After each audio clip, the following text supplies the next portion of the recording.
Regardez, cette artère vient d'être débouchée. Le sang circule de nouveau. Un patient va survivre à cet AVC. Et cela grâce à une toute nouvelle technique unique aux Antilles, la thrombectomie mécanique. Donc la prise en charge a été assez rapide. Mais avant d'en arriver là, pour avoir la vie sauve, le patient aura suivi un circuit de soins extrêmement précis. Il commence ici, au centre d'appel du 15. Vient ensuite une prise en charge très spécifique aux urgences de l'hôpital. Les pompiers nous annoncent une suspicion d'accident vasculaire cérébral. On fait un examen médical pour confirmer cette suspicion d'AVC et en même temps on appelle le neurologue. Le neurologue, c'est en quelque sorte le chef d'orchestre de la prise en charge. C'est lui qui confirme le diagnostic d'AVC en partie avec l'IRM et c'est lui aussi qui détermine le type de soins à offrir à chaque patient. Plus on fait un geste de reconnaissance tôt et plus le pronostic est meilleur, aussi bien sur le plan vital que sur le plan aussi du pronostic fonctionnel de la fonction et du handicap.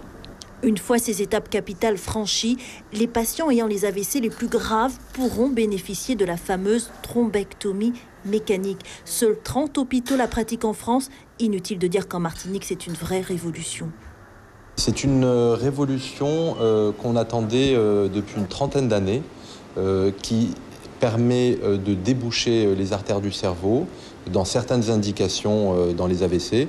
Ce n'est pas dans tous les AVC, mais enfin, c'est pour ceux que cela concerne, c'est une révolution avec des résultats excellents, puisqu'on débouche les artères dans 80% des cas.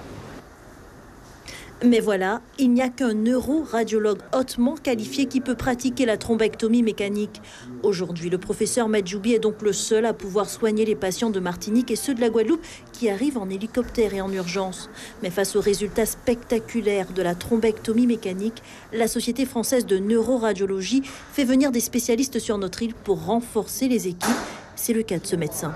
Il ne s'agit pas d'avoir de temps en temps un praticien qui vient suppléer le professeur Madjoubi qui est tout seul à faire ça en Martinique et vraiment il faut lui rendre hommage parce qu'il a mis en place cette alternative thérapeutique de la thrombectomie, mais il ne peut pas être sur la brèche toutes les nuits, tous les week-ends.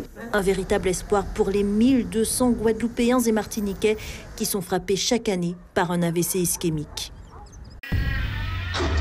Suivez l'info sur Guyana Première, télé, radio et Internet.